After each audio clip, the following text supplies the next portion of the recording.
Good morning! Ate, pakita mo. Ayan na, may gargan po kayo. Dati ang grade.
Isang mapagpalang umaga po sa ating lahat, mga kapatid.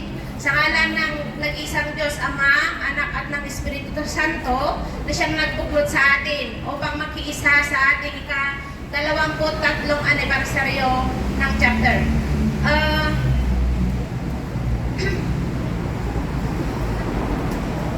Ang katahimikan ang maghari sana sa kalagitnaan ng bawat isa sa atin hanggang sa matapos po ang ating gawain sa araw na ito. Muli, magandang umaga at maraming salamat.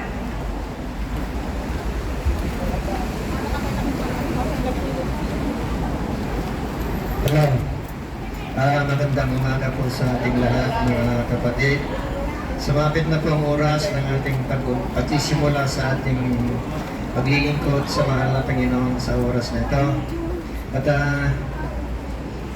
manalangin sana tayo, mga kapatid, na magsa ng buulan para tuloy-tuloy ang ating pagdiriwang ng ating ika-23 anibersaryo ng ating samahan dito sa Hong Kong chapter.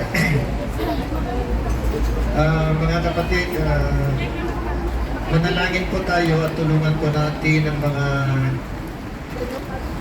mga talaytayan na hiniran ng Diyos upang sa araw na ito o sa oras na ito ay gagabayan sila ng mga banal na Espiritu Santo at hingin natin sa Panginoon na hindi lang sila ang gagabayan kundi tayong lahat na nandito upang itaos natin ang ating pagdiriwang ng ating anniversary. Magsitayo po tayong lahat at manalangin po.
off mo si kata flash mo.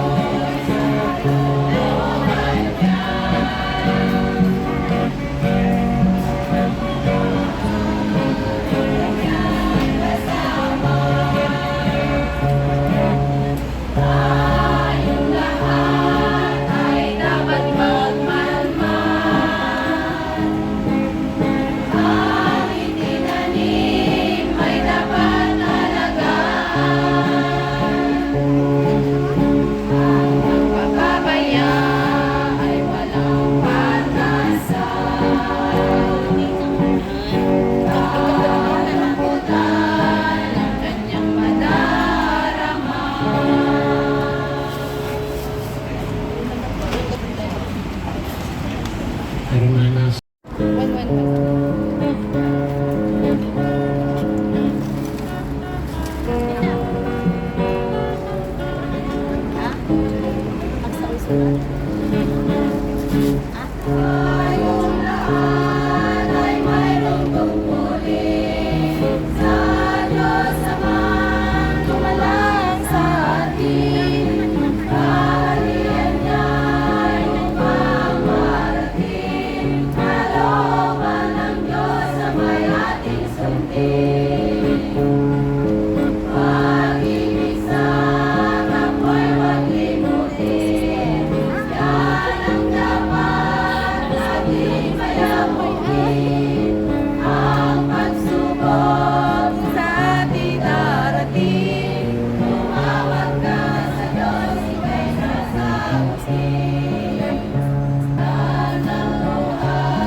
Tulad ng isang bukilin, bago po, ito po ay halimbawa sa atin. Naway maging ganun sana tayo mga kapatid ko sa mananampalataya pagkagising mo pa lang sa umaga. Maliligo ka na bago ka pupunta sa tahanan ng ating Panginoon. Ay naghahanda na tayo. Kaya naman, di ba? Kasi alam ko ang tadatnan namin dito ay ang Panginoon na kasama namin kayo umaharap sa Kanya. Nasabi, kung ikaw ay isang karpintero ay uupo kang ganda. Tingnan mo muna ang ilan ko sa pagpunta uwi. Wala tayo pong kapag ang connection nito ay mali. Mga kapatid, ang buhay mo ay magkakaroon ng pagkabigla sa iyong buong buhay. Pagkabigla sa iyong buong buhay, tulad ng dinadala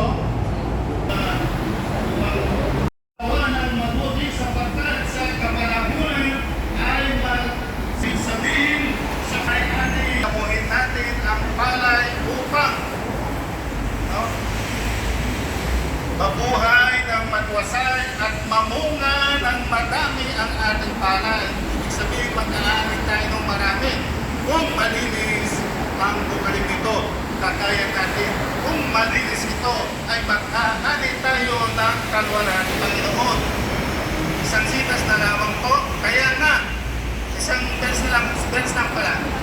Sa po, kaya nga, samantalang tayo ay magsigawa tayo ng mabuti sa lahat. Sinasabi, magsigawa tayo ng mabuti sa lahat. Sana mabuti nga ang ating inaambag sa ating kapatid, hindi sama ng loob, mga kapatid. No? Nasambahay sa pananampalataya. No? Lalong-lalo na sa kasambahay na sa pananampalataya. Mga kapatid, maligayang pasasalamat natin sa ating Panginoon. Naway ang ating pagpuri at pasasalamat sa Kanya na may malinis ang ating puso at kaisipan, lalong-lalo na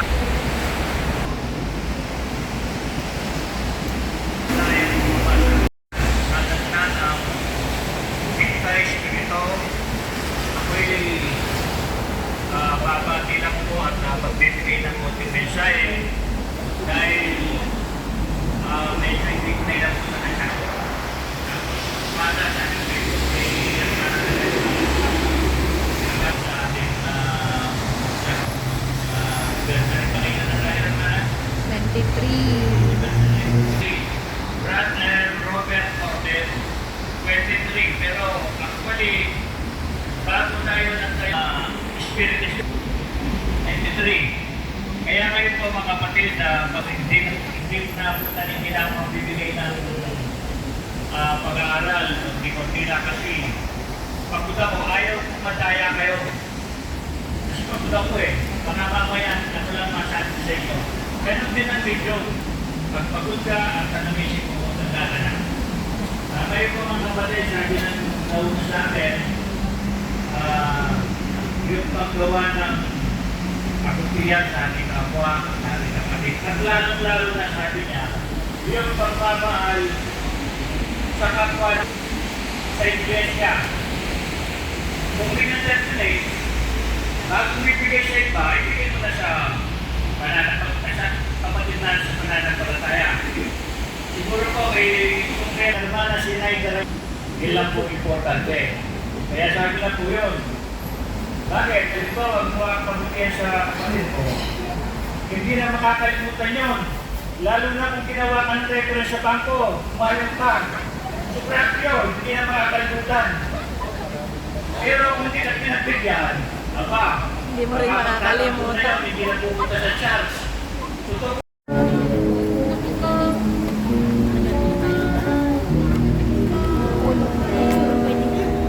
Salamat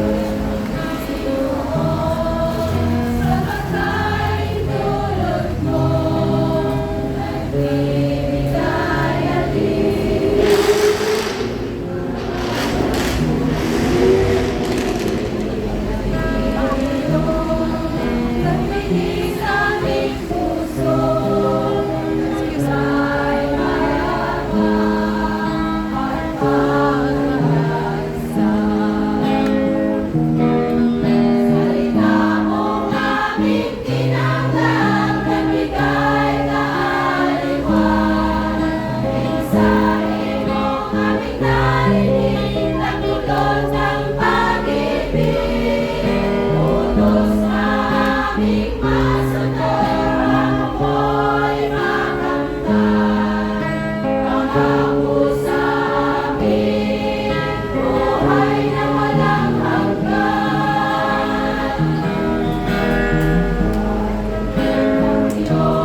Pagbasan mo po ang aming mga panalo sa buhay at kaming lahat na naririto ngayon sa po ng aming mga kapatid na hindi makarating sa pagtitikon namin sa oras na ito at patawarin mo po kami sa aming mga kasalanan upang kami karapat-dapat na tumanggap sa iyong mga biyaya at pagmamahal. Bigkisin mo rin po kami ng tunay na pagkakaisa at akayin mo po kami sa daan ng kapayapaan. Ito po ang aming dalangin sa dakilang pangalan ni Yesu Cristo. Amen.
Mapagbibigay ng kapayapaan sa mundong aming ginagalawan. Ikaw din ang may kapangyarihang magbigay sentensya sa bawat kilala na lumalabag sa iyong kagustuhan. Kaya naririto po kami, Panginoon, na pamamaawa upang iyong italsik ang liwanag ng iyong biyaya sa bansa namin Pilipinas at sa mundo aming ginagalawan. Naway maghari sa pusong damdamin ng bawat kilala ang banal na pagkakaisa, pag-iibigan, kaamuan at kapayapaan.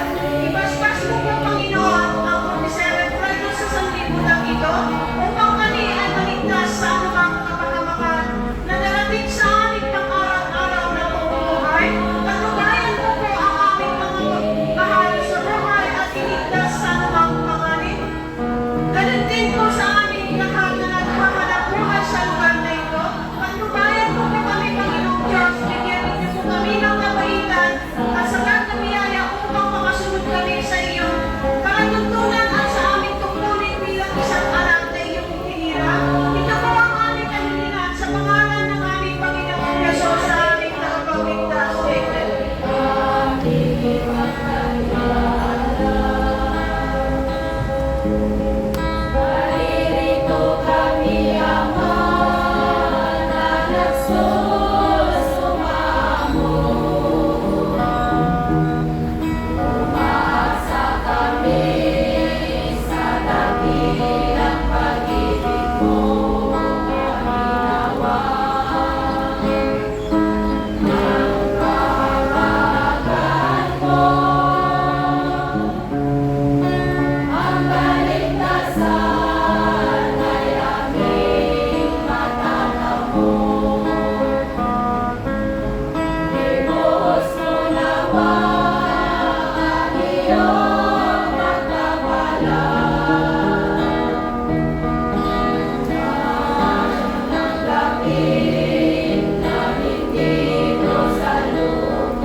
Upang kami mabuhay na mapayapa.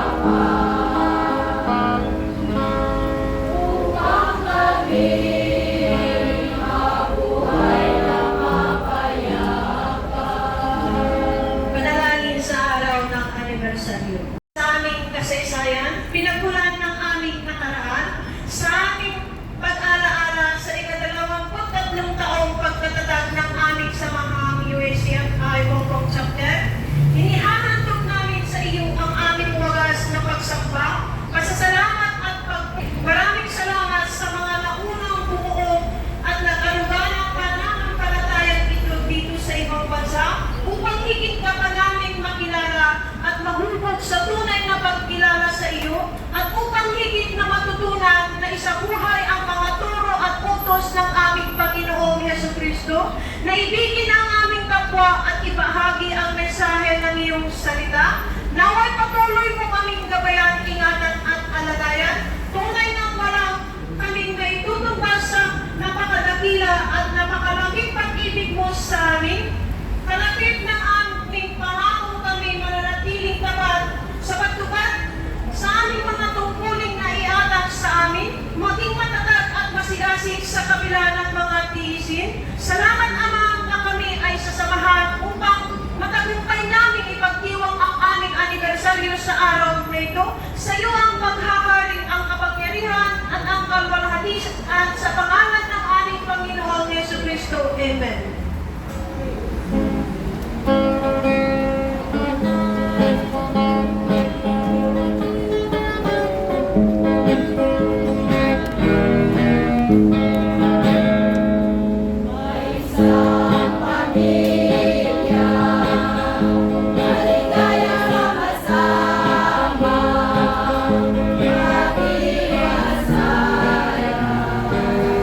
Ang buhay nila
Ngunit, pinabati kayo ng lahat ng mga banal. Ang biyaya ng Panginoong Kristo at ang pag-ibig ng Diyos at ang pag-ibisan ng Espiritu Santo ay sumainyo nawang lahat. Sa isang Diyos na ating tagapagligtas, sa pamamagitan ni Yesu Kristo na ating Panginoon ay sumainyo nawang pagwalatian, ang karangalan, ang paghahari, at ang kapangyarihan sa kaunang-unahang na panahon at ngayon at magpakailanman siya naman. Nasa likod ng tao. Ano eh?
Amen.